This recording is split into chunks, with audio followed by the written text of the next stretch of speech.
The young stable boy whispered, "I know how to save your horse." And what happened next shattered the pride of the richest man in the valley. On a freezing Montana morning, when a fallen racehorse drew its last trembling breath, no one expected the quiet, wandering boy to step forward. But when he whispered, soft as snowfall, "I know how to save your horse," the entire valley stopped. Because sometimes the smallest voice carries the truth no one else dares to hear. Snow fell in slow, wandering flakes across the Whitlock Valley, drifting like pale ash from a winter sky that refused to brighten. The air was sharp enough to sting the lungs, the kind of cold Montana saved for the days when it wanted to remind people who truly owned the land. Near the training ring, fenced by weather-beaten rails, Silver Ghost stood trembling in the open, his breath rising in two thin plumes that broke apart in the wind. Once, the sight of him stepping onto this dirt had brought crowds to their feet. Once, his white coat had glistened beneath the stadium lights like moonlit water, and Grant Whitlock had walked beside him with the certainty of a man who believed legacy could be gripped like a trophy. But on this morning, Ghost's legs shook as though they no longer belonged to him. His head hung low. The proud arch of his neck collapsed into a weary curve. When he tried to take a step, his hind leg buckled, and the sound, a dull thud of a collapsing giant, echoed across the quiet ranch like a sentence being delivered. A few ranch hands froze. One of them swore under his breath. Another whispered that maybe it was time to call the vet again, though they all knew the vet had already said everything that needed saying. On the porch of the main house, Grant Whitlock watched with a stillness that felt like stone settling into place. He rested both hands on the railing, knuckles whitening, jaw clenched so tightly he looked as if he were biting back something bitter. The cold wind tugged at his coat, but he didn't move. For a man known across Montana horse circles, known for big deals, big money, and a bigger pride, stillness was unusual. Silence was worse. Grant had built this ranch, and the Whitlock name, on success stories and beautiful animals. Yet here stood his finest creation, the horse that had put Whitlock stables on billboards and sports marketing campaigns, unable even to lift his body from the bruising weight of winter. "Come on, boy," Grant muttered under his breath, almost a plea. "Stand up." Ghost didn't move. A couple of hands hurried forward, but the horse rolled his eyes in panic, nostrils flaring wide. He pushed his front legs into the snow, tried to rise, failed, and collapsed again with a low, defeated groan. One of the men stepped back, as though the sight punched the air from his lungs. "That's it," someone whispered. "He's done." The wind carried the words across the yard, but Grant didn't acknowledge them. He kept staring, as though willpower alone might knit Ghost back together. His breath came out shaky, frosting in the air between him and the truth he refused to accept. Losing a horse was one thing. Losing this horse, this legend, was an entirely different kind of wound. The sort a rancher hid behind money, authority, and a reputation strong enough to intimidate even the banks that partnered with him. A pickup door slammed somewhere. A hand shouted for help with the feed. Life on the ranch kept moving because it had no other choice. But the moment around Ghost felt suspended, as if the world were waiting for something, anything, to break the silence. Among the scattering of workers stood a boy the others barely noticed. 17. Slim. wrapped in a patched winter jacket too thin for the cold. Elias Cooper didn't step forward like the rest. He didn't recoil either. He simply watched Ghost with an expression too calm to be indifference and too sad to be fear. His eyes, quiet gray like the sky before snowfall, shifted over Ghost's trembling legs, the sharp knots of tension along his spine, the way his ears twitched not with pain alone, but with confusion. Elias had seen that look before, on animals pushed past their limits, animals carrying wounds no one bothered to see. Someone nudged him as they walked past. "Stay back, kid. Horse like that'll crush you if he panics." Elias gave a small nod, but didn't move from where he stood. The snow collected on his sleeves as he observed Ghost with a strange, almost reverent patience, the kind the valley hadn't seen in years. Ghost tried once more to rise. Once more, he fell. When he finally stopped fighting, the ranch seemed to exhale in resignation. It was Tom Briggs, the foreman, who broke the heavy quiet. "Mr. Whitlock," he called toward the porch, "we'll need to bring the sled. He can't stay in the open like this." Grant didn't answer. He stepped off the porch, boots sinking into the snow, and approached the fallen horse with the stride of a man walking toward the remains of a dream. His breath came out hard, forming clouds that vanished before they reached the ground. When he reached Ghost, he crouched beside him and placed a gloved hand on the horse's neck. "Come on," he said in a low, stern voice. "Don't do this to me. Not you." Ghost shivered at the sound, but didn't try to stand. Grant closed his eyes. Only for a second. Only long enough for anyone watching closely to wonder if the cold had finally cracked something inside him. One ranch hand stepped forward, rope in hand. "Sir, should we—" "Back off," Grant snapped, sharper than the wind. "He's not dead." His voice carried authority, but not conviction. The men stepped back, murmuring quietly. A couple whispered about insurance, another mentioned vet bills.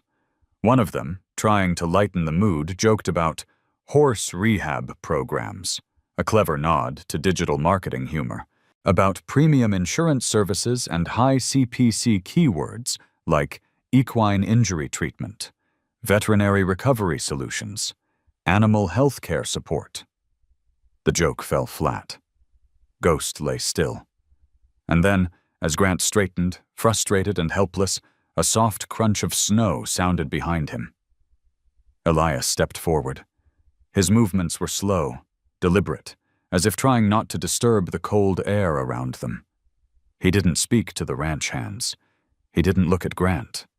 He only knelt beside Ghost and let his hand hover a few inches above the trembling ribs, as though asking permission from a creature too tired to answer. Grant frowned. "What do you think you're doing?" Elias didn't look up. He swallowed once, the way someone swallows when gathering courage. His voice came out quiet, steady, and strange for a boy who'd spent most of his life unseen. "Mr. Whitlock," he said softly, "I know how to save your horse." Every sound in the yard stilled. Even the wind felt like it paused. Grant stared at him, disbelief tightening every line of his face. The ranch hands exchanged glances, some amused, some pitying, some annoyed. But Elias didn't blink. He kept his gaze on Ghost, like he was speaking to both man and animal in the same breath. Ghost turned his head, slowly, painfully, and looked at Elias as if the boy's quiet tone reached a place no command ever had. The moment stretched long enough for something faint, fragile, and almost impossible to name to flicker in the cold. Grant finally spoke. "You've got 5 seconds," he said, his voice low, dangerous. "Explain yourself."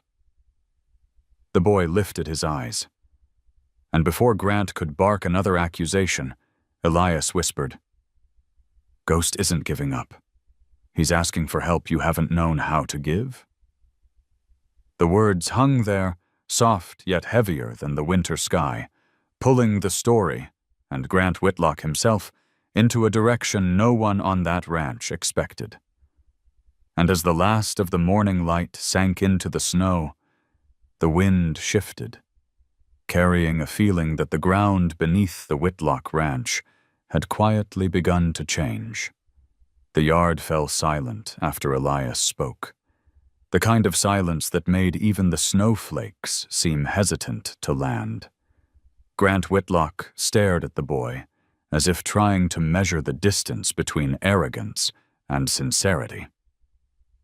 The ranch hands waited too, though none of them expected anything except another outburst from the man who had spent his whole life bending horses and people into obedience. But instead of shouting, Grant narrowed his eyes and stepped closer, the crunch of snow beneath his boots sounding like small fractures in the morning stillness. "You're saying you can fix what experts can't?" he asked, voice sharp enough to cut through the cold. Elias didn't flinch. He kept one hand hovering above Ghost's rib cage, close enough for the horse to feel his warmth. "I'm saying he's not broken the way you think," the boy replied quietly. "You're treating the wrong wound." Ghost breathed out a cloud of frost that drifted past Elias's sleeve.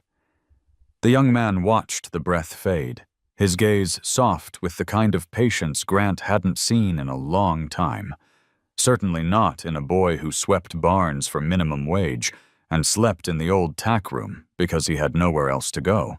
Grant frowned, as if he didn't know what to do with someone who wasn't intimidated by his voice. "Fine," Grant said finally. "You want to try? Then earn it." He turned away, snow brushing from his coat like dust from stone. "A week, that's all you get. If that horse isn't standing on his own by the rodeo, you're gone. No arguments, no second chances." Around them, the ranch hands exchanged looks, some smirks, some pity. No one bothered trying to hide the assumption that Elias had just signed his own goodbye letter. But the boy didn't react. He simply nodded, as though this deadline wasn't a threat, but a truth he had been expecting. Tom Briggs approached him slowly, boots creaking under the frost. Tom carried the tired posture of a man who'd seen too many promises go nowhere. "Kid," he muttered, "you don't have to impress him. There's no saving Ghost. This kind of injury, it's the end of the trail." Elias finally stood, brushing the snow from his knees. "It's the end," he said gently, "when someone decides it is." He paused, watching Ghost's labored breathing. But Ghost hasn't decided that yet. Tom studied him, lines deepening around his eyes. "You sound like your grandmother. Heard she was some sort of healer." A flicker passed through Elias's gaze. Surprise, memory, grief, all layered so quietly it nearly disappeared. "She listened," he answered simply. "Most people don't." While the hands prepared a sled to bring Ghost into the barn, Elias walked beside the horse, not guiding him, not forcing him, only staying close enough for Ghost to sense a presence that wasn't demanding anything. When Ghost stumbled, Elias didn't reach out. He simply slowed his steps. The ranch hands muttered that the boy was strange, too gentle to survive in a place built on hard work and harder men. But Ghost lifted his head just a little and followed. Inside the barn, the smell of hay and warm cedar wrapped around them. Lanterns cast amber light across the rafters, turning drifting dust into tiny planets. Ghost sank into a pile of straw, exhausted, sides heaving. The barn door thudded shut, and the world outside dimmed to a distant whisper. Elias knelt again, this time not to touch, but to let the horse adjust to the quiet. He breathed slowly, letting the rhythm settle the space between them. His voice, when it came, was barely above the creak of wood. "I'm not here to hurt you." Ghost twitched an ear toward him, a small gesture, but one that made Elias close his eyes with relief. Tom leaned against a beam nearby, watching. "You really think he understands?" Elias opened his eyes. "They always understand. They just stop believing people mean what they say." He paused. "Animals learn disappointment faster than we do." Tom looked away, jaw tightening at something the boy couldn't see. As Elias stood, he noticed Grant watching from the shadowed aisle, arms folded, expression unreadable. The rancher didn't say a word. He only nodded once, a gesture that felt less like permission and more like a warning. When Grant's footsteps faded, Elias returned to Ghost's side. He whispered softly, almost a vow to the dim barn and the breath of a fallen legend. "I'll be here in the morning." Ghost exhaled, a long, low sigh that drifted into the rafters like smoke from a tired fire. Before leaving the stall, Elias set down his old canvas bag, the one carrying his grandmother's notebook, herbs, and salves, and glanced back at the horse. "We'll take one step, just one, and that will be enough to start." Snow tapped gently against the barn windows. The ranch fell quiet around them. And in that quiet, something like the first fragile thread of trust knit itself between a boy no one saw and a horse no one believed in. By the next morning, the snow had settled into a quiet blanket over Whitlock Ranch, soft enough to muffle footsteps, but not the tension that rippled through the barns. Word of Elias's claim, his quiet promise to save Silver Ghost, had spread faster than the cold wind crawling over the hills. Ranch hands whispered about it over steaming mugs of coffee. Some laughed, some scoffed, and a few shook their heads with the pity reserved for someone too young to know when to give up. Yet all of them kept glancing at the old barn where Ghost lay, as though something might already be changing in the stillness inside. Grant Whitlock arrived before sunrise, boots dusted in frost, breath clouding in front of him like the exhaust of an overworked engine. He didn't speak to anyone. His eyes stayed fixed on the barn, on the old wooden door that creaked when he pulled it open. Inside, he found Elias kneeling beside Ghost, whispering something too soft for anyone else to hear.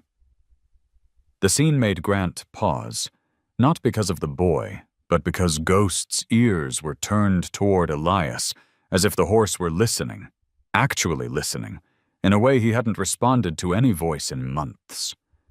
Grant stepped forward, boots thudding against the wooden floor. "You've had one night," he said, his voice low but edged with impatience. "One night doesn't heal a champion." Elias didn't look up. He rested his palm near Ghost's shoulder, close enough for warmth to travel between them, but not close enough to trap.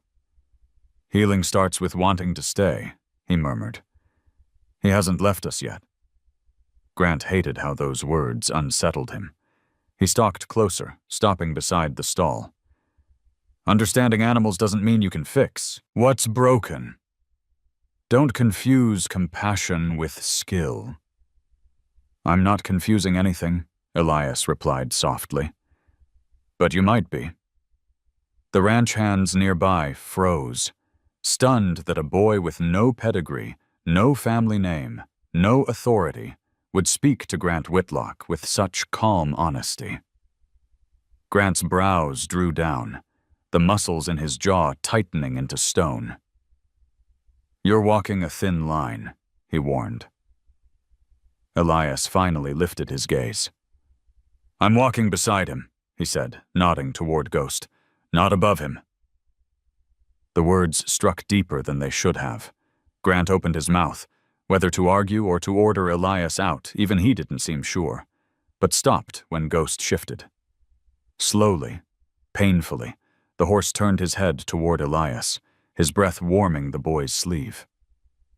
The barn went silent, as if even the dust floating in those lantern-lit beams wanted witness to the moment.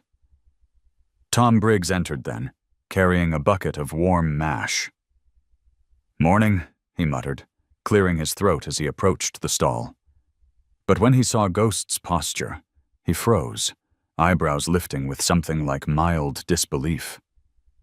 "Well now, I haven't seen him pay attention like that since—" He didn't finish the sentence. Elias reached into his canvas bag, taking out a folded cloth infused with a faint herbal scent. Grant watched with suspicion. "What is that?" "A poultice," Elias answered. "My grandmother made them for injured horses in the Bitterroot Valley. Helps reduce inflammation. Easy to make, even easier to misuse." Grant bristled. "Are you implying misuse happened here?" Elias didn't respond. He didn't need to.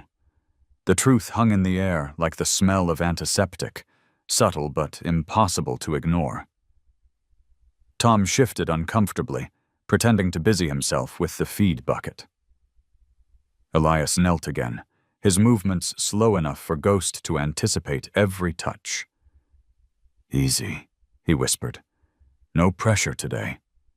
Just warmth." When Ghost didn't flinch, Elias pressed the poultice gently along the injury site. The horse exhaled, the breath long and shaky. For a moment, even Grant felt the room breathe with him. "You're not afraid of him," Grant muttered, almost to himself. Elias shook his head. "Fear doesn't help him. Quiet does." Grant opened his mouth, the retort forming, sharp, ready to slice. But he never released it. Instead, he turned sharply away, coat brushing the stall door. "You have until the rodeo," he repeated, though the conviction in his tone wavered. 7 days. If he's not standing on his own by then, you're off my land." Elias didn't flinch at the deadline. He didn't even look up. He simply whispered, "Thank you, sir," in a way that made it sound like the boy had been waiting his whole life for someone to give him a chance, even if the chance was half threat, half condemnation. Grant hesitated just long enough for Tom to notice. The foreman watched his boss from the corner of his eye, then glanced at Elias again, with an expression caught somewhere between concern and cautious hope. "You sure about this, kid?" Tom asked when Grant left the barn. Elias nodded. "I don't need a week to make him run. I just need a week to help him trust that standing up is worth trying again." Those words, quiet as they were, sent a ripple through the barn deeper than the winter cold. Something had shifted. Just a fraction, just a breath, but enough that even Ghost seemed aware of it. The horse blinked slowly, leaning ever so slightly toward Elias's steady hands. As the boy prepared the stall for the long day ahead, Tom placed a hand on the wooden rail. "You know," he said, "Whitlock doesn't give second chances. Never has." Elias folded his cloths neatly, then met Tom's eyes. Then maybe this is the first time he'll see one given back to him.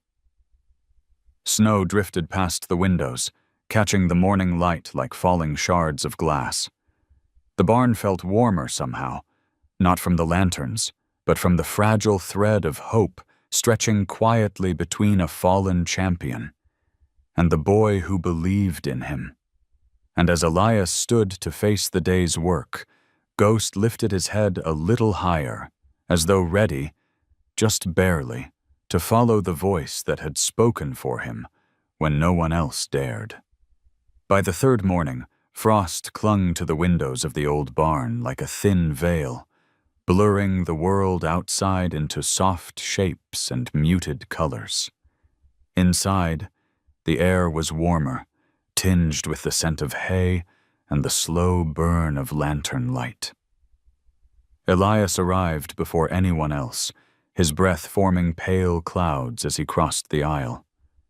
He carried no rope, no whip, no tools of control, only his canvas bag and the quiet determination that had followed him since childhood, the kind that lived in people who had learned to survive by listening instead of demanding. Ghost lifted his head at the sound of footsteps. Not an alarm, just acknowledgement. A small thing, barely noticeable unless one was looking closely, but enough to stir something steady in Elias's chest. He stepped into the stall and paused, letting the silence stretch between them like a bridge being built plank by plank. "You're up early," Elias whispered, though he knew Ghost didn't need words. "So am I." The horse blinked slowly, his breath warm against the cold morning air. Elias lowered himself to the straw-covered floor with unhurried ease, knees drawn up, hands resting loosely on his lap. He didn't reach out, didn't push, didn't claim space that wasn't offered. Instead, he matched his breathing to Ghost's.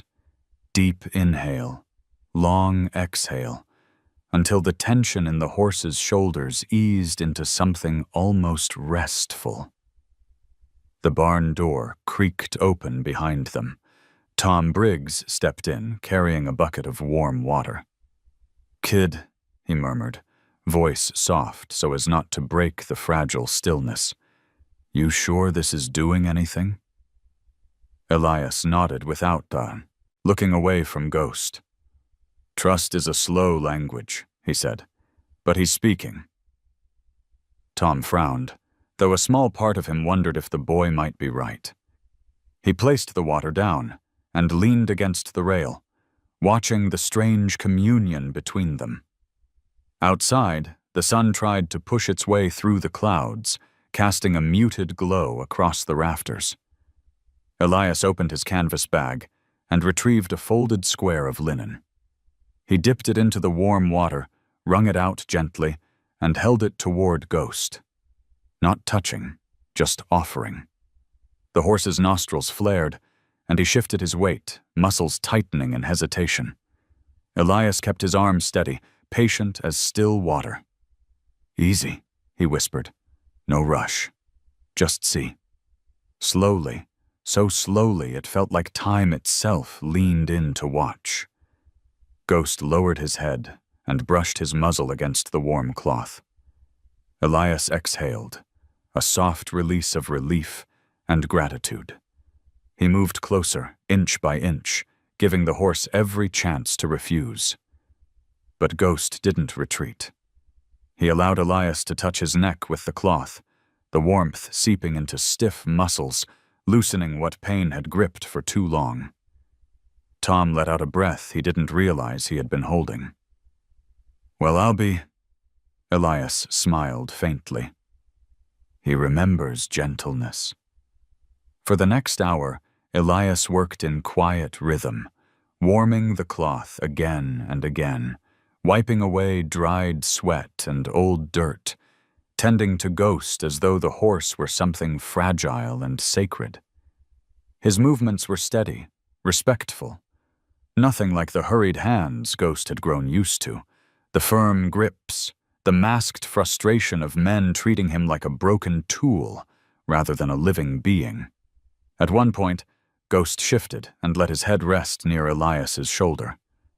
A gesture full of exhaustion, but also trust. Elias froze, awed by the weight of the moment. He placed his hand lightly on the horse's cheek, feeling the warmth, the tremor, the vulnerable acceptance. "You're safe," he whispered. The door opened again, harsher this time, letting in a gust of cold air. Grant Whitlock strode in, sharp-eyed, boots echoing loudly against the wooden floor. Ghost jerked at the sound, muscles bracing in fear, but Elias steadied him with a soft murmur and the warmth of his hand. Grant stopped short at the sight before him, his prized stallion leaning into the boy's touch, calm in a way he hadn't been for months. For a fleeting second, something uncertain flickered across the rancher's face. "What are you doing to him?" Grant demanded, though his voice held less heat than usual. "Listening," Elias answered simply. Grant scoffed, yet the scene pressed on him in ways he couldn't ignore. Ghost's breathing had steadied. His eyes no longer darted around the stall in panic. There was peace. A thin, new thing, but unmistakable. "You don't fix a horse with breathing exercises," Grant muttered. "No," Elias agreed, "but you start with them." Grant opened his mouth to argue, but something silenced him. A memory, maybe, or simply the truth staring back at him from a pair of tired, trusting eyes. Tom stepped forward. "Sir, look at him. He hasn't let anyone get that close in weeks." Grant didn't answer. His gaze drifted to the poultice cooling in a small bowl nearby, then to the way Ghost's muscles relaxed under Elias's gentle strokes. The rancher's shoulders tightened, as though he were wrestling with something invisible but heavy.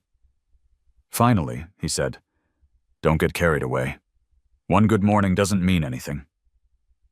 Elias didn't challenge him. He simply kept working, steady, calm, grounded in patience the way his grandmother had taught him. Trust, she used to say, was the most valuable form of insurance, something money couldn't buy, something people in power often forgot how to earn. As Grant turned to leave, Elias whispered again to Ghost, voice soft enough to melt the barn's cold edges. "Tomorrow, we'll take one step. Just one, if you want to." Ghost lowered his head, his breath brushing against Elias's wrist as though marking the promise. Grant paused at the door. He didn't turn around, but the slight tremble in his exhale betrayed something Elias couldn't yet name. Something shifting. Something beginning. The barn quieted again, holding the faint warmth of the fragile trust forming between boy and horse, a trust that would soon be tested in ways none of them saw coming.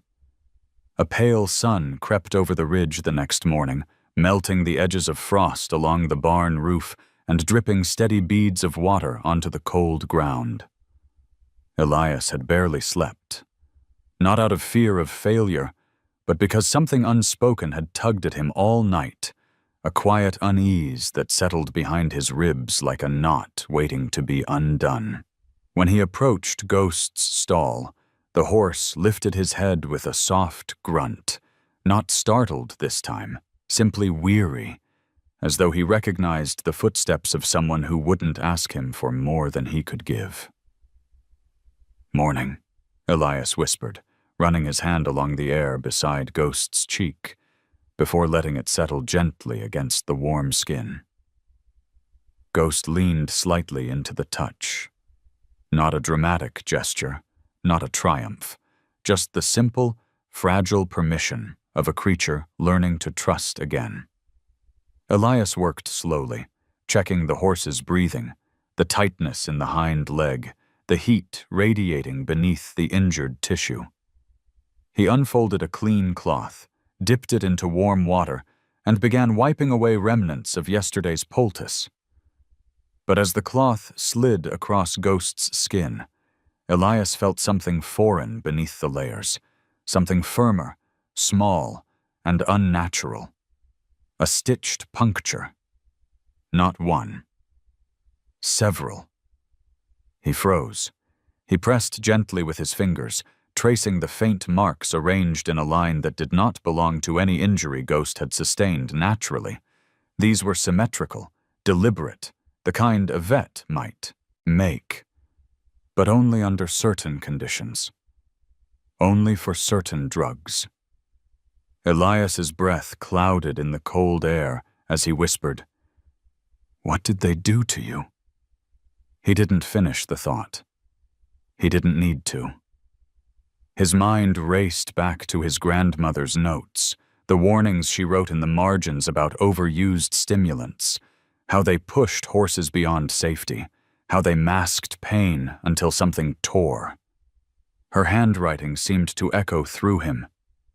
When you numb a wound you cannot see, you make it grow deeper.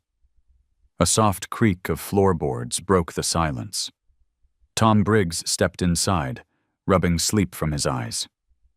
"Kid, you're in here earlier every day. Son's barely thinking about getting up." Elias didn't move his hand from the injury. "Tom," he said quietly, "these marks, someone injected him. Not just for pain. These are steroid entry points." Tom's face drained. He stepped closer, bending stiffly to examine the marks. His shoulders sank. "I hoped you wouldn't notice," Tom muttered. Elias's voice tightened, not angry, just hurting. "So it's true."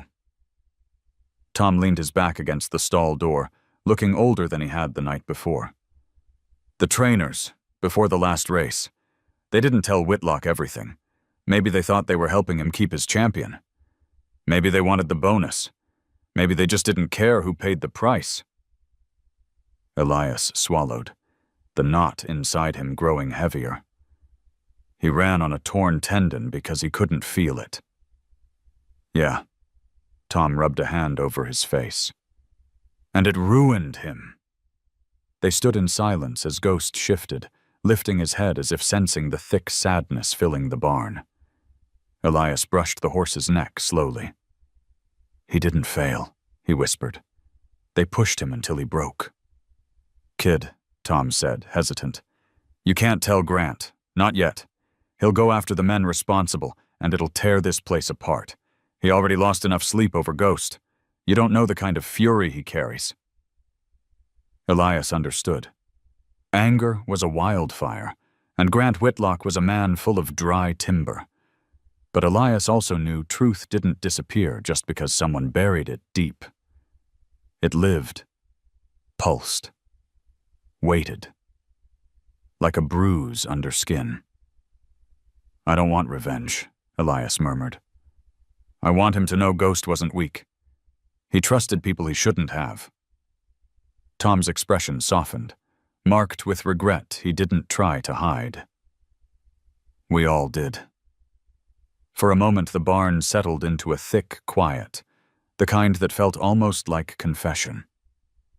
Elias reached into his bag for a stronger herbal mixture, something his grandmother crafted for damaged nerves. Gentle, warming, restorative. He ground the herbs with slow, steady motions, letting the rich, earthy scent fill the air. Ghost watched him, blinking with a kind of exhausted patience. "Try not to blame yourself," Tom said quietly. "Ghost survived this long because he's got heart, and now, maybe he's got someone willing to fight for him." Elias didn't answer, but his hands worked with renewed focus. He applied the mixture over the injury, massaging it carefully, speaking in soft breaths that Ghost leaned into, as if understanding every syllable. "He needs time," Elias said. "Time, quiet, and someone who doesn't want anything from him." Tom nodded. "You got both, at least for now." But that, for now, lingered heavy, as if telling the truth, any truth, would test the thin thread holding the ranch together. Later that afternoon, when the barn door swung open again, Elias stiffened instinctively. Grant Whitlock stepped inside, blazer still on from a meeting in town, dust clinging to his boots. His gaze swept over the stall, over Tom, then settled on Elias and Ghost, with a weight that seemed to anchor the air. "How is he?" Grant asked. Elias hesitated, the truth burning behind his teeth. Ghost shifted painfully. Elias placed a steadying hand against the horse's shoulder. "He's trying," Elias said finally. "That's all he can give right now." Grant approached slowly. Ghost's muscles tensed, but Elias whispered something under his breath, and the tension eased. Grant noticed. He always noticed. "You think he can make the rodeo walk?" Grant asked quietly. "I think," Elias answered, "he deserves a chance to try."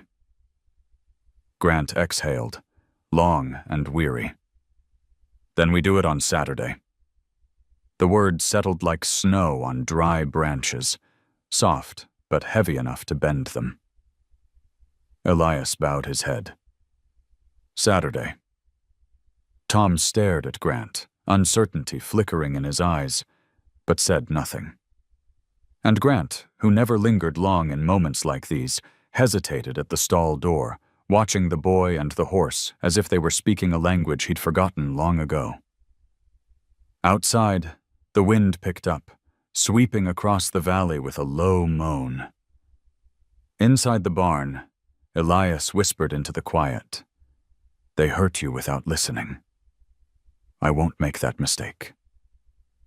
Ghost pressed his muzzle gently into Elias's open palm. It was not forgiveness, but it was trust. New, fragile, and painfully honest. The morning of the rodeo arrived, with a gray sky stretched thin over Whitlock Valley, as if the clouds themselves were holding their breath. The cold had softened, but a restless wind rippled across the open fields, carrying the distant sound of trucks, laughter, and the metallic clatter of preparations in town. Elias walked beside Ghost, one hand hovering near the horse's neck. Not touching. Just offering presence, a reminder that he wasn't alone. Ghost limped slightly, but the tremor in his steps had eased. The herbal treatment had soothed the swollen tendon, though far from healed. Still, there was something different in his gait. A willingness. Faint, yet unmistakable. When Elias reached the barn door, he paused. The world outside was louder today. Ranch hands shouting directions, trailers backing up, a set, generator thrumming behind the sheds. Ghost's ears flicked nervously. Elias whispered, "Just look at me when you need to. The world can wait." Ghost exhaled slowly, leaning in just enough to steady himself. Inside the tack room, Tom Briggs adjusted his jacket, glancing out at the growing commotion. "Big turnout this year," he muttered. "Guess folks want to see if Whitlock's miracle horse still breathes." His tone wasn't unkind, just threaded with the worn cynicism of someone who had lived long enough to know how quickly crowds turn.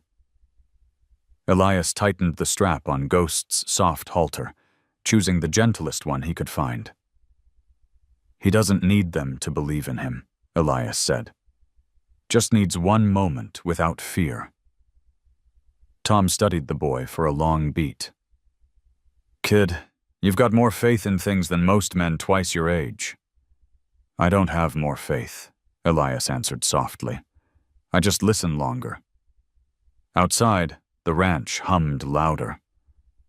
Grant Whitlock's truck pulled up near the entry gate. He stepped out in a dark coat, face unreadable, jaw set like stone. He scanned the yard, eyes finding Elias and Ghost. For a fleeting second, Elias thought he saw something like worry flicker across Grant's features, quickly buried beneath a rancher's pride. "You ready?" Grant asked Ghost more than the boy. Ghost shifted uneasily. Elias answered for him. "He'll try." Grant's gaze snapped to him. There was no anger today, just a hollow weight, as if something inside the man feared the answer more than the failure. "Trying won't be enough if he stumbles," he said. "People are expecting a show." Elias frowned. keeping his voice calm. "This isn't a show for him. It's survival." Grant didn't respond. He turned and walked toward the truck, shoulders taut beneath the heavy coat. The drive to town was quiet. Elias rode in the back of the trailer with Ghost, keeping a hand close enough to reassure the horse whenever he flinched. The road wound through the valley, passing frozen fences, barren cottonwoods, and the faint outline of the rodeo grounds rising like a rusted crown in the distance. When they arrived, the noise hit Ghost like a wave. Music, voices, boots, the crackle of loudspeakers, the metallic clank of gates being locked. He trembled. Elias placed a steady hand near his shoulder. "Look at me," he whispered. Ghost turned his head slightly, and the trembling eased. Tom opened the side door, peering in. "Crowd's bigger than usual. Guess folks came to see if Whitlock's throwing in the towel or planning a resurrection." Elias nodded once. "Then let's give them honesty. Just honesty." Grant appeared moments later, posture stiff. He stood at the trailer's edge, watching Elias back Ghost down the ramp. The horse hesitated, hooves scraping against the metal, breath quickening. The smell of kettle corn, fresh manure, and cold metal mixed in the air. Too many memories for a horse who had fallen from glory. Elias whispered, "One step at a time." Ghost responded, shifting backward with trembling caution until his hooves touched dirt. They led him into the holding pen. People gathered fast, murmuring. Elias heard someone say, "That poor thing shouldn't be here." Another whispered, "Is Whitlock desperate or stupid?" Someone laughed, Ghost's ears flattened. Grant stepped forward. "Keep him steady," he ordered, though his voice wasn't cruel, just desperate. Elias obeyed, placing himself between Ghost and the swelling noise. The announcer crackled through the speakers. "Ladies and gentlemen, we've got a special appearance today from Silver Ghost, Whitlock's legendary racer." Cheers followed, mixed with a few doubtful groans. Ghost shifted, unsettled. Elias rested his palm just above the horse's heart, breathing with him, letting the rhythm soften. Then came the signal. A rodeo hand opened the gate. "Bring him to the center." Elias led Ghost forward, but not by pulling the rope. He walked beside him, pace slow, matching each hesitant step. The ground was uneven from boot prints. Ghost's injured leg trembled. The crowd quieted, sensing the gravity of the moment. The fall of a legend. The boy who dared to stand beside him, and the rancher whose pride hung in the balance. At the halfway point, Ghost stopped abruptly, muscles locking with a jolt that nearly toppled him. His chest heaved, breath sharp, eyes wide with memory and fear. Elias stepped in front of him, blocking the view of the crowd, speaking softly so only Ghost could hear. "You're not back there," Elias murmured. "You're here. With me." Ghost's breathing slowed. He blinked. Then, like a strike of bad luck, someone in the back dropped a metal feed pan.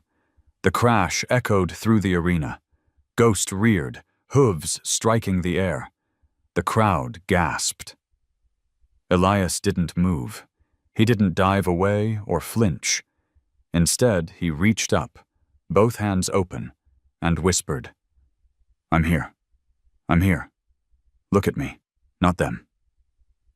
Ghost landed hard, but his eyes found Elias, shaking, confused but anchored. Tom shouted from the fence, "Give him a second, kid!" Grant stood frozen, jaw clenched, fingers gripping the railing so tightly his knuckles turned white. Elias took a slow breath. "It's your choice," he said softly to Ghost. "One step. That's all." The arena held its breath. Ghost lowered his head. He stepped forward. One step. Then another. The whispers around the arena faded into a stunned hush. The boy and the horse moved as one fragile, stubborn heartbeat in the middle of the cold winter rodeo. When they reached the circle's end, Elias stopped, letting Ghost rest. He placed a hand on the horse's cheek. "That's enough," he whispered. "More than enough." Grant exhaled sharply, half disbelief, half relief. For the first time in years, the rancher looked less like a man built of iron and more like someone remembering how to feel. Ghost nudged Elias's shoulder gently. The crowd did not cheer. They simply watched with a quiet reverence, witness to a moment not of triumph, but of survival. And sometimes, survival was the bravest thing a living thing could do. As Elias led Ghost back toward the gate, Grant stepped into their path. His voice was rough, but not unkind. "Whatever you did, it wasn't luck." Elias met his gaze. "No, sir. He just needed someone to listen." Grant didn't reply, but something in his face shifted, only slightly, like a man beginning to see a truth that had been in front of him all along. The rodeo grounds didn't settle after Ghost's trembling steps. If anything, the air thickened, crowds pressing closer to the rails, whispers turning sharp, waiting for either a miracle or a collapse. Elias could feel it pulsing through the dirt beneath his boots, through the cold air that tasted like metal and dust. Ghost stood beside him, sides heaving, the strain of the short walk clear in the quiver of his hind leg. Elias rested his fingers near the horse's jaw, grounding him with steady breath. But the world didn't stay quiet. It rarely did. A group of ranchers near the far fence laughed harshly, loud enough for their words to carry. "Whitlock's finally cracked," one shouted, "bringing a cripple to parade around like a trophy." Another added, "Kid's just delaying the inevitable. Should have put that horse down months ago." A third voice chimed in, mocking, "Maybe he wants the sympathy vote." Elias didn't turn. Ghost didn't need him to react. He needed him to stay still. But the voices lodged in the horse's memory like burrs under the skin. Ghost shifted with a jerky movement, neck twitching as he flicked his ears toward the clamor. His muscles tightened, his breathing sharpened. "Easy," Elias murmured. "They don't know you." Before Ghost could settle, a rodeo hand hurried past the pen, dragging a metal bucket that clattered against the ground. The impact rang through the arena like a gunshot. Ghost lurched violently, rearing halfway before his injured leg buckled beneath him. Spectators gasped. Dust swirled. Elias didn't think. He moved. He stepped directly into Ghost's line of panic, both hands up, palms open, not touching, offering. Ghost's hooves came down dangerously close, slicing the dirt inches from Elias's boots. The boy's heart hammered against his ribs, but he didn't step back. He kept his breathing steady, soft, his voice gentler than the wind pushing across the open sky. "It's me, Ghost," he whispered. "Look at me. I'm right here." Something in the tone, not the words, cut through the storm inside the horse. Ghost's wild eyes flicked toward Elias, searching for a threat that wasn't there. Elias lowered his hands slowly, not forcing, just inviting Ghost to follow the rhythm of his breath. Around them, the arena had gone, silent. Even the children clinging to the rails seemed to hold still.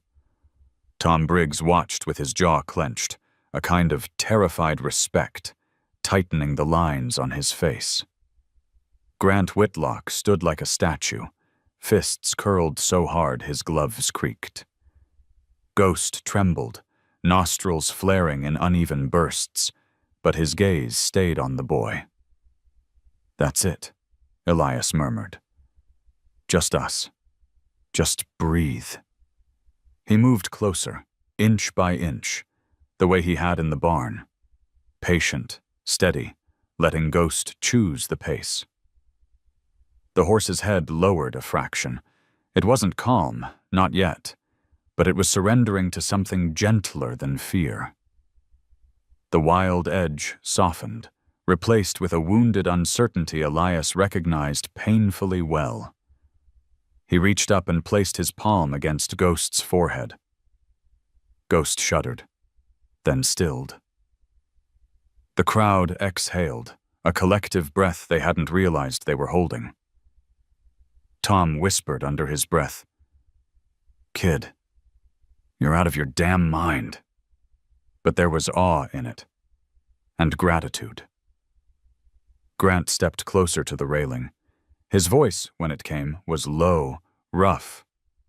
"Get him out of the ring," he said, "before someone gets hurt." Elias didn't look at him. "He's already hurt," he answered softly. "I'm helping him remember he isn't alone." Grant's expression flickered. Annoyance, confusion, maybe even shame, but he didn't argue. Ghost finally released a long, shaky breath and lowered his head until it nearly touched Elias's chest. The boy let it rest there, one hand curled lightly against the thick white mane, the other steady near Ghost's cheek. Not controlling, just anchoring. Elias turned slightly so the horse wouldn't see the faces pressed too close against the rails. "Come with me," he whispered, and stepped sideways. Ghost hesitated. His injured leg trembled, but he shifted his weight and followed. Small, uncertain, but willing. They moved together until they reached the edge of the arena, where the noise thinned and the winter air felt less suffocating. Elias paused and pressed his forehead briefly against Ghost's, a silent thank you for trust given in the rawest moment. When he finally stepped back, the crowd broke into soft applause, not the celebratory kind, but a gentle, reverent sound that felt like respect. A few people wiped their eyes. A child asked her father why the boy didn't use a whip. The father didn't have an answer. Tom approached cautiously. "You okay, kid?" Elias nodded. He just needed someone not to run. Ghost nudged Elias's shoulder, a quiet gesture, almost apologetic. Elias smiled and rubbed the horse's neck. "We're all scared of something," he whispered. "It's what we do when fear shows up that matters." From the fence line, Grant watched the pair with an expression Elias couldn't read. Not anger, not pride, something heavier, something breaking, something rebuilding. Without a word, the rancher turned and walked away. Slow steps, shoulders stiff, as though carrying a weight he had ignored for years. Elias let Ghost rest, staying by his side until the trembling passed. Around them, the rodeo resumed. Announcements crackling, bulls snorting in their pens, cowboys tightening ropes. But none of it reached the small island of quiet between boy and horse. And as the winter sun dipped low behind the mountains, Ghost nudged Elias again. Not from fear this time, but from recognition. A fragile understanding had rooted itself in that arena, deeper than the crowd could see. Elias touched the horse's muzzle gently. "Tomorrow," he whispered. "We'll try again."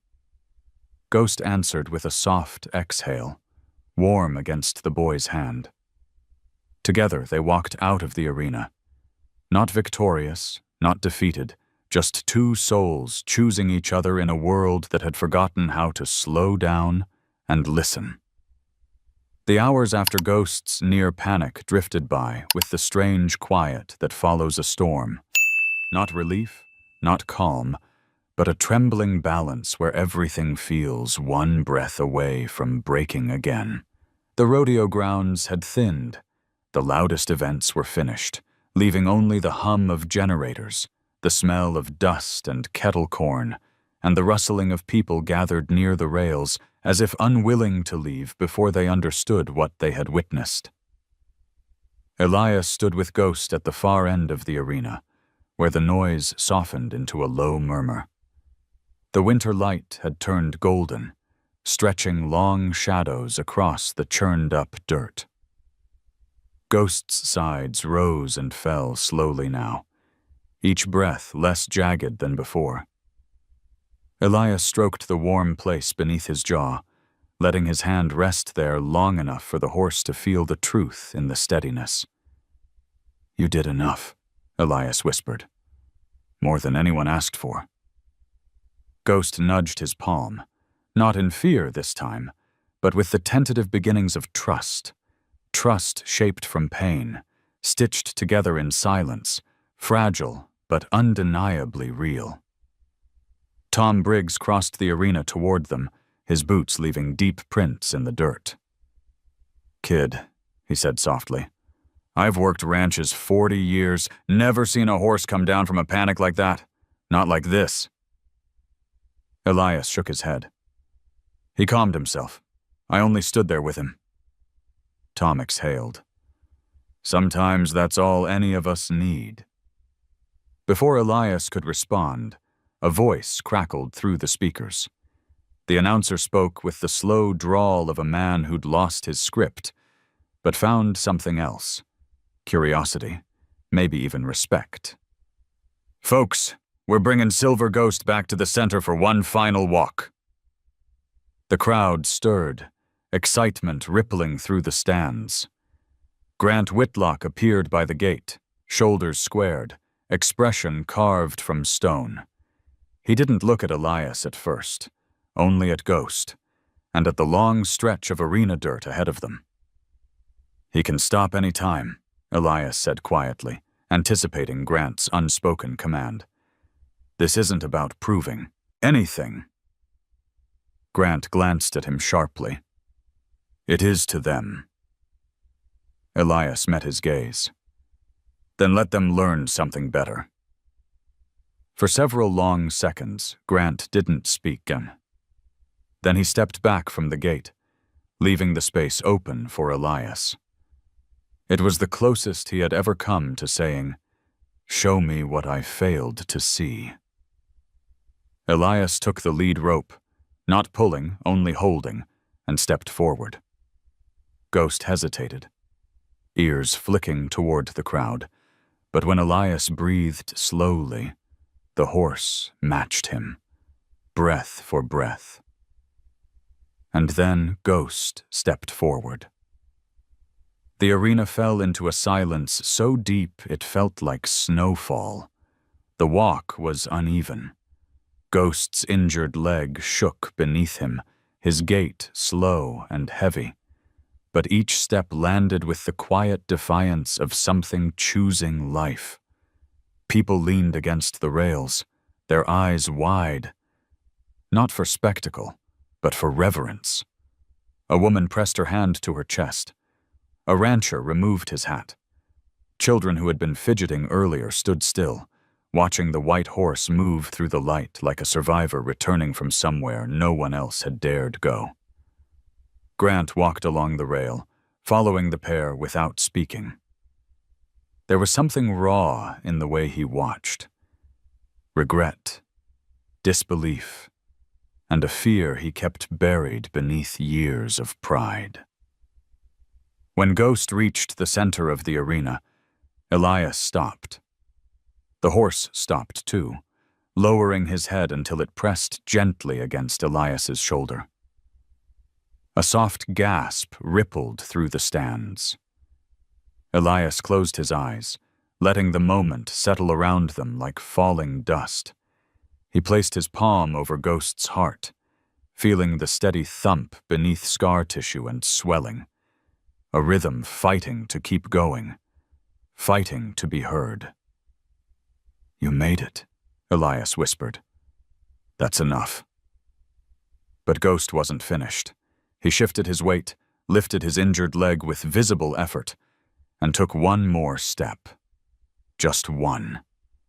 A single step drawn from every ounce of courage left inside him. The sound that followed wasn't applause, not at first. It was a kind of stunned hush, the kind that happens when people witness something vulnerable and unpolished and deeply true. Then slowly, like wind rising over the prairie, hands began to come together, not in celebration, but in honor. Tom wiped his eyes. "Well," he said thickly, "there's my miracle for the decade." Elias didn't hear him. His focus was on Ghost, on the way the horse's breath warmed his sleeve, on the trembling that came not from fear, but from exhaustion.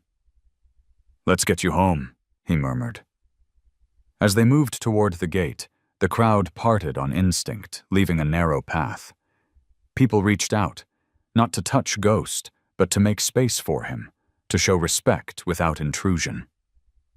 Someone whispered, "He's still fighting." Another murmured, "That boy saved him." Grant stepped into their path as Elias and Ghost emerged from the arena.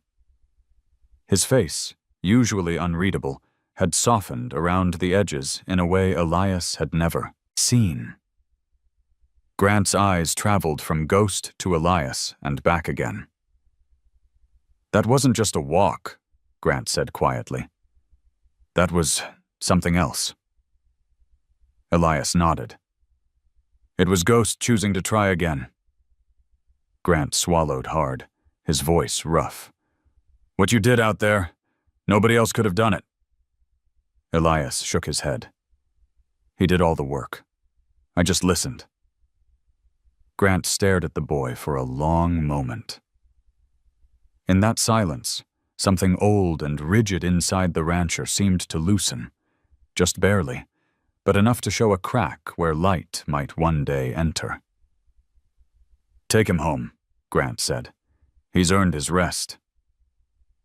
Elias led Ghost away as the winter sun dipped into the horizon, casting long amber streaks across the ground. The town behind them buzzed with murmurs, but Elias didn't turn.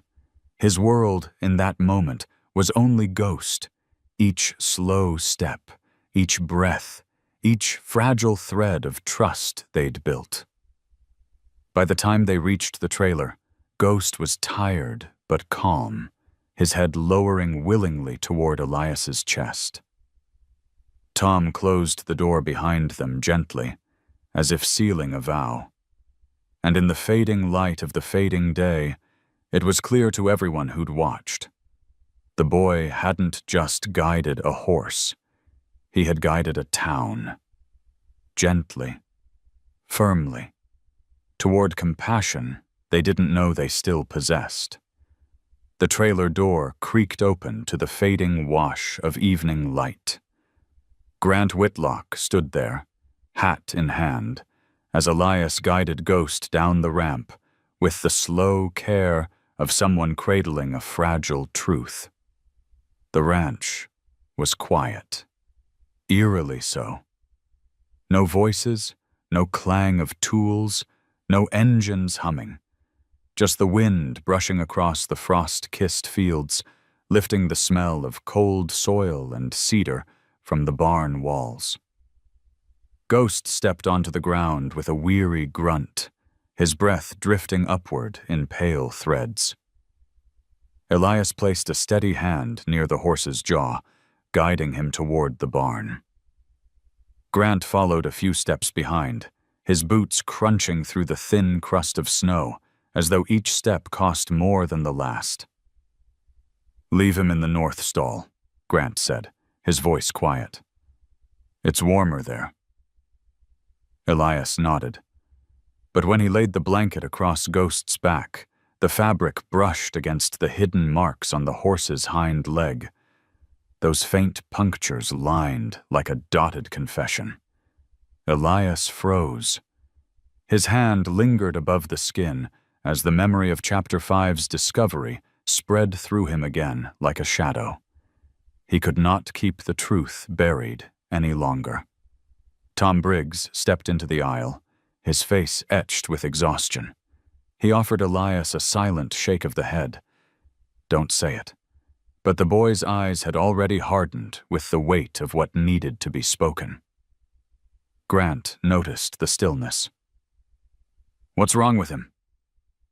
Elias didn't answer. He touched the injury again, gently but firmly, lifting the leg just enough for the marks to catch the lamplight. Grant frowned. What are those? Elias inhaled slowly. Their injection sights. The world tightened. Tom took one involuntary step forward. Elias, but the boy didn't stop. They're from performance enhancers, Elias said softly, regretfully. Not painkillers. Strong ones. The kind that numb the leg enough to make a horse run through injuries he shouldn't. Grant's breath hitched. It was barely audible, but it cracked through the quiet like brittle glass. He stared at the marks, then at Ghost, then back at Elias, each glance sharpening into disbelief, then anger, then something deeper, something hollow. No, Grant whispered. No one on my ranch would. They did, Elias said gently. Before the last race.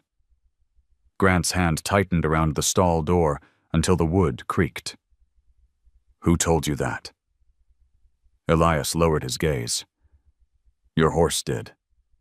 I only listened. The rancher's face flushed dark, not with fury alone, but with humiliation. Humiliation that he, of all people, the man who claimed to know every breath Ghost took, had missed the truth. Tom opened his mouth, but words died in his throat. Grant stepped back from the stall, shaking his head. I trusted them, every damn one of them. His breath grew heavy.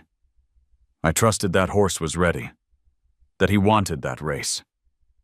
He wanted to live, Elias said quietly. He didn't know how to say no. Grant's eyes snapped toward Elias, but the sharpness dissolved almost instantly. The boy wasn't challenging him. He wasn't accusing. He was grieving. With Ghost, for Ghost, in a way Grant had never allowed himself to grieve for anything. Tom spoke, finally, his voice rough. Sir, I warned them. I told the trainers it wasn't right.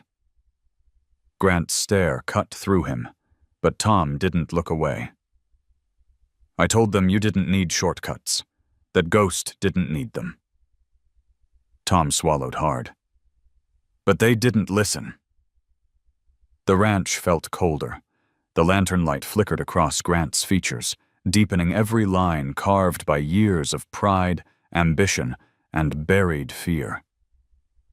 Grant walked into the stall, placing one trembling hand on Ghost's neck. The horse flinched at first, then settled as Elias whispered softly from behind. He trusted you, Elias murmured. He still does. Grant's shoulders collapsed, not dramatically, but with the quiet exhaustion of a man realizing the foundations he built his life on had been trembling long before today. I didn't protect him, Grant said, voice barely holding. I let others decide what was best for him. He stopped, breath catching, throat tightening. I should have known. Elias stepped beside him, his hand brushing Ghost's mane. Knowing isn't the same as listening. You're listening now. Grant looked at him, really looked at him, for the first time. Not as a kid, not as a stable hand, but as someone who had saved the only thing in the world Grant ever truly loved. You did what I couldn't, Grant said. You gave him a reason to try again. But Elias shook his head. He gave it to himself. I just didn't get in the way. Grant's eyes softened with something that felt like surrender. Teach me, he said quietly. Teach me whatever your grandmother taught you. Whatever made you like this. Elias blinked, taken by surprise. Sir, I'm not… Grant cut him off with a rough, tired breath. Kid, I've spent my whole life trying to control things. Horses, men, outcomes, but control didn't save Ghost. He looked down at the horse, who had turned his head toward Grant's voice with a weary trust. What saved him, Grant continued, was the one thing I forgot how to do. He swallowed hard, listening. Elias didn't speak. He let the moment settle, let the rancher feel the truth without rushing to fill the silence. Outside, the wind had stilled. The valley seemed to lean in, waiting. Grant stepped back from Ghost, then faced Elias fully. Help me make this right, he said. Not for the ranch, not for the reputation, for him. Elias nodded. I will. And in that dim, hay-scented barn, a man unmade himself, quietly, painfully, honestly, so something better could rise in the space he'd spent years holding shut. Ghost exhaled softly, lowering his head between them. Elias laid his hand against the horse's cheek, Grant doing the same from the other side. 3 shadows lingered in the lantern glow, each one bruised, flawed, uncertain, but bound now by a truth they could no longer deny. The thaw came quietly, not in a rush of warm wind or a sudden shift in the sky, but in the smallest places first. The edges of icicles dripping in hesitant rhythm, the thin crust of frost along the fence softening under a pale morning sun. Whitlock Valley was still cold, still carrying winter's stern breath, but something gentler moved through it now, like the land itself was remembering how to exhale. Elias arrived early, as he always did, boots brushing through slush instead of snow. Ghost lifted his head the moment Elias entered the barn, ears flicking forward, eyes calmer than Elias had ever seen them. The swelling in the horse's leg had eased, still stiff, but not sharp with pain. When Elias pressed his hand lightly against the tendon, Ghost didn't flinch. He only shifted his weight, trusting the boy's touch.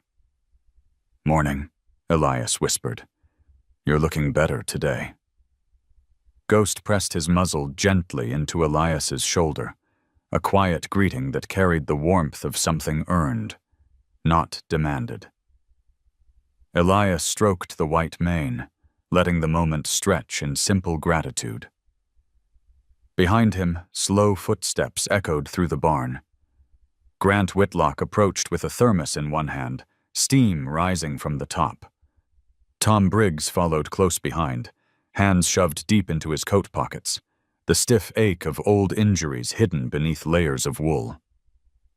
Grant handed the thermos to Elias. Coffee, he said. You skipped dinner last night. Elias blinked at him. Thank you. Grant cleared his throat, looking anywhere but at the boy. Don't get used to it. But the corner of his mouth twitched, betraying the first flicker of humor Elias had ever seen from him. They spent the morning rewrapping Ghost's leg, applying herbs, checking muscle tension, and warming the horse's joints with slow, careful massages. Grant watched closely, not to supervise, but to learn. He mimicked Elias's motions, awkwardly at first, then with growing ease. Ghost accepted his touch without fear, which seemed to soften something deep in the rancher's chest each time it happened. You know, Tom said at one point, leaning against a stall post. "If someone told me a month ago I'd see Whitlock taking lessons from a kid, I'd have bet my paycheck against it." Grant shot him a look. "It's not lessons. It's collaboration." Elias hid a small smile. Tom did not. Later, when the sun climbed higher, Elias led Ghost out to the small paddock behind the barn. The ground was still damp, but patches of grass peeked through where the snow had melted away. Ghost walked slowly beside Elias, steps unsteady but determined. Grant watched from the fence line, elbows resting on the rail, the weight of years pressing into his stance. Ghost paused halfway across the paddock, sniffing the cold air. Elias waited. The horse lifted his head, exhaled, and took a single quiet step forward. Then another. Grant swallowed hard. "He hasn't walked like that since before the race." "It'll take time," Elias said. "But he's healing." Grant nodded, wiping moisture from his eye disguised as a scratch above the brow. "Funny thing," he murmured, "how the hardest part of healing is admitting something was broken in the first place." Elias didn't push the moment. He simply stood beside Ghost, letting the silence brim with meaning. The wind carried the soft rustle of distant pines and the faint laughter of ranch hands starting their day. Grant leaned against the fence. "I want to do this right," he said finally. "No more shortcuts. No pushing him for trophies or reputation. I want Ghost to just live." Elias looked at him, eyes gentle. "Then listen to him first. He'll tell you what he needs." Ghost nudged Grant's arm as if proving the point. Grant let out a breath that fogged the air, a small sound, almost a laugh. "Well, that's clear enough." For the first time, all three of them, man, boy, and horse, stood together without the shadow of expectations. No crowds, no deadlines, just the thin sunlight of a winter morning breaking open across the valley, warming what had been cold for too long. They stayed outside until Ghost began to tire, then walked him back to the barn. Elias brushed him down with soft strokes, humming quietly the tune his grandmother once hummed to the animals she tended. Ghost lowered his head, eyes half-lidded in comfort. Grant watched from the doorway. "Elias," he said, voice softer than the straw beneath their boots. "I meant what I said. This ranch, it's better with you in it." Elias didn't answer right away. He finished brushing Ghost's mane before turning to the rancher. "I'm not here for the ranch," he said. "I'm here for him, and for whatever he needs next." Grant nodded slowly. "Then that's what we'll do, together." Outside, the sun brightened just enough to turn the melting snow into glistening beads across the ground. The valley felt different, wider, quieter, waiting for spring. Tom stepped into the aisle and leaned on the rail beside them, his voice warm with a quiet pride. "Feels like the day the snow finally gave up," he said. Elias smiled. Ghost shifted his weight, lowering his head until it rested near Elias's chest. And in that stillness, under the thawing sky, it was clear something had changed.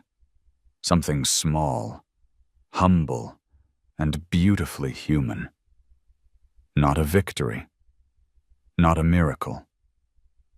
Just the gentle, steady work of healing. For Ghost. For Elias. For Grant. For whatever came next. If this story touched your heart, I'd love to hear your thoughts. Tell me which moment stayed with you the longest, or simply share what Ghost and Elias made you feel. Your comments help keep stories like this alive. And if you'd like to join me for the next journey, consider subscribing. There are many more gentle, human stories waiting for you.